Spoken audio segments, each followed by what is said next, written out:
How's it going, guys? Welcome to therapy. So, little disclaimer, I filmed this whole video not realizing that my microphone was off. So, as you can tell, there's two Pokemon mystery bonus packs. I was on a mailing list, I guess, or an email list for when they were in stock. Thought I'd try my luck with them. I do not believe in them because it's gambling on top of the gamble of opening Pokemon cards. But I figured this was a good opportunity to, instead of doing the audio like I was in the opening itself, which, I didn't really have much to talk about other than mystery packs, but I figured I would do a story time for kind of my overall, ideal, I guess, behind having the hobbies and appreciating the stuff that you do. I remember very fondly just growing up loving Pokemon, playing the Pokemon games, collecting old cards. I used to have a massive collection that is now lost, but it's a different story for a different day. And I was going to a new school, so it was like middle school, so probably like 5th or 6th grade, and I distinctly remember going that first week and thinking, I'm gonna bring my whole binder of Pokemon cards because that totally won't be cringe and people are gonna react appropriately. And I let it affect me in a really negative way because I brought a binder of Pokemon cards, and I remember at lunch sitting down and being so proud to show and see who else was going to be interested. And the group of friends that I initially had made just were making fun of me, oh, I can't believe you like that stuff, or were making fun of the cards themselves, because then people were flipping through the binder and oh, this one looks dumb, or whatever. And it made me embarrassed, and it made me not want to bring those anymore, not appreciate those anymore. And I think that was the wrong way to look at it, because out of that same experience, I had different people approach me, kids that I had not met prior, and they said, hey, we saw that you brought Pokemon cards, we have our DSs that we play every day at lunch, do you happen to have a DS? And I did. And so the next day and for the next couple weeks, I sat with them, we played DS games, we played Mario Kart, and talked about Pokemon cards. And I remember these two kids that were brothers, they brought in a baggie of Pokemon cards, and they were just out of nowhere, they were here, you can have these. And I was like, what? It's why would you give me Pokemon cards? And I looked at them, and they were all in different foreign languages. They weren't Japanese or anything. They were Dutch or German or something like that. And they were yeah, our dad used to be in the military, and he bought a whole bunch of these, and we don't really use them. And we asked him about it, and we just wanted to give them to you since you looked, or it seemed like you really appreciated Pokemon cards. And I remember holding that very fondly, especially those cards, just because I hadn't had any foreign cards at the time. I didn't have adult money like I do now, and I didn't have anything out of the ordinary in my collection. So these German or Dutch Pokemon cards were the coolest thing ever to me, and they were just commons. There was nothing huge to pull back then.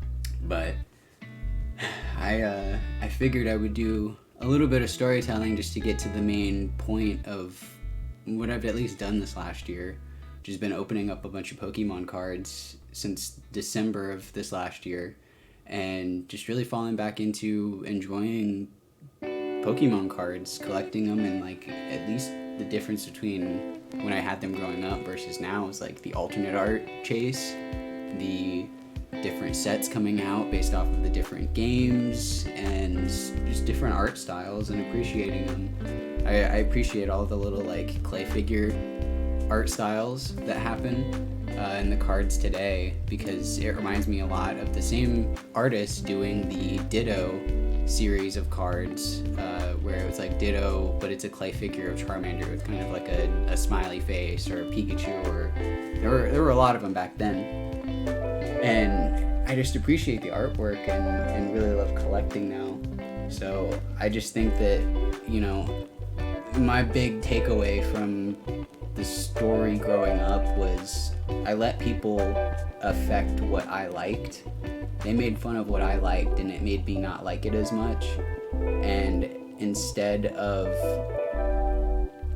really getting through that emotional, I wouldn't say it's trauma, but like that emotional state itself of not liking something as much, I didn't see the positive right then and there of I had people approach me that were supportive of that hobby, that weren't making fun of me because they were interested in the same thing.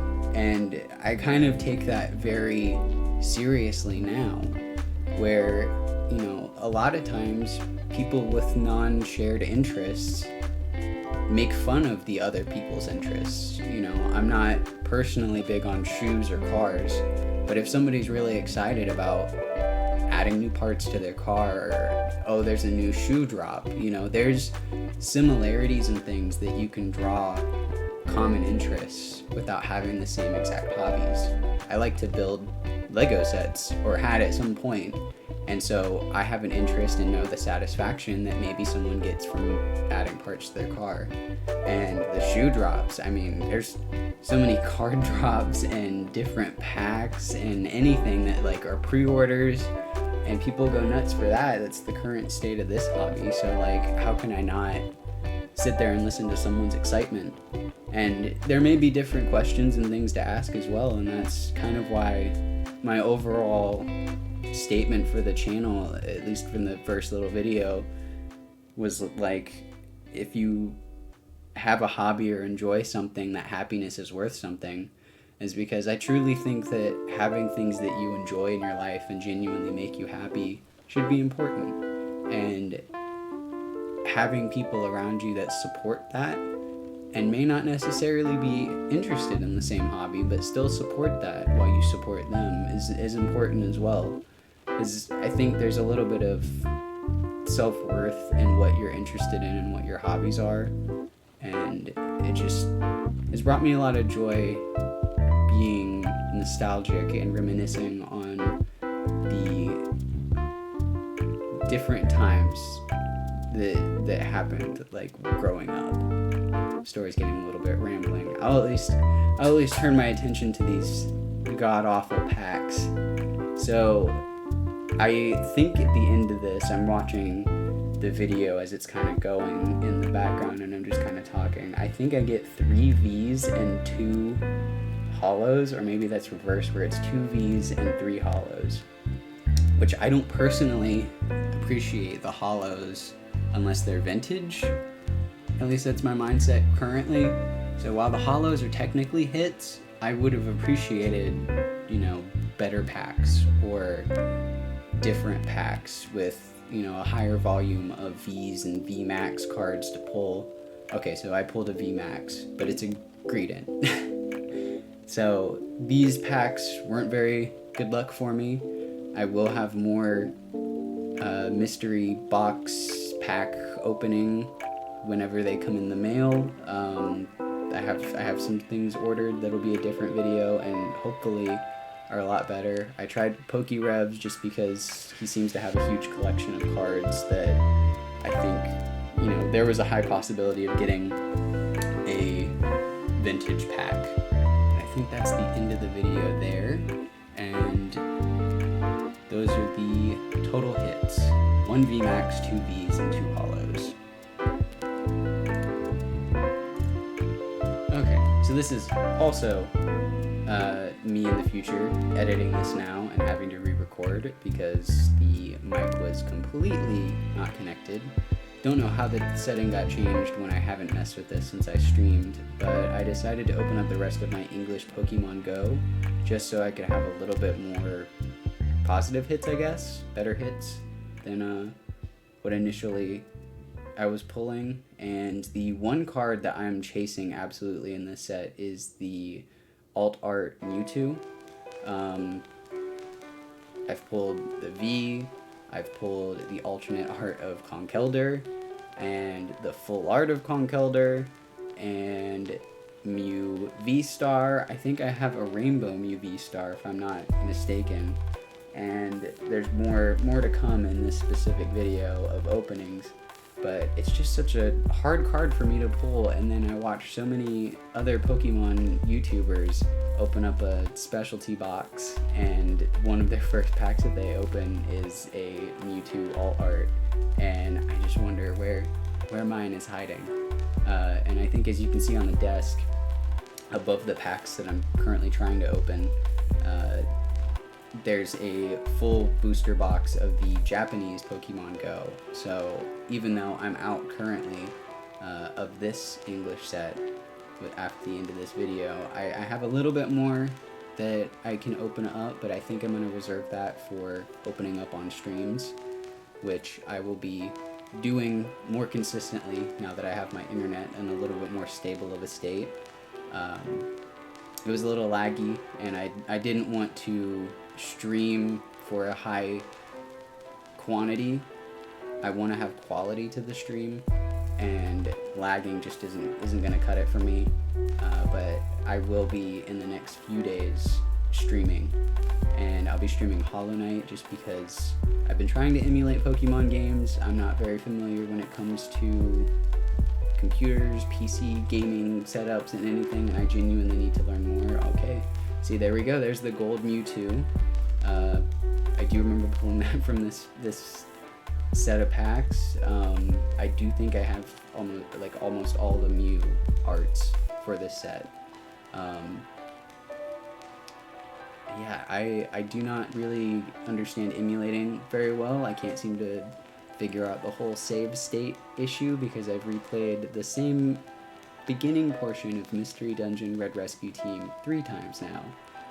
And I do not want to have that inconsistency when I'm trying to do streams that are story-based, or if I record for a video and I need to keep Pokemon Mystery Dungeon open for ever. This is the last pack for my Pokemon Go. Let's see. For some reason, yeah, I think I was doing this really rapidly. I started putting the bulk cards with my energy and used code card pile. I'm still kind of getting used to opening up while streaming or while filming and trying to get the angle right, trying to do a whole lot all at once. Kind of makes me a little flustered in the openings, but it'll get better in time. But for now, that is all. I hope you guys had a good time, good day today. Hope you guys get good pulls if you're opening up any Pokemon cards. Let me know down in the comments if you're opening up any sets, or even if it's not Pokemon related. If you have any hobbies that you're currently interested in and spending time. And as always, guys, remember, be kind to others, be kind to yourself, and I'll see you in therapy.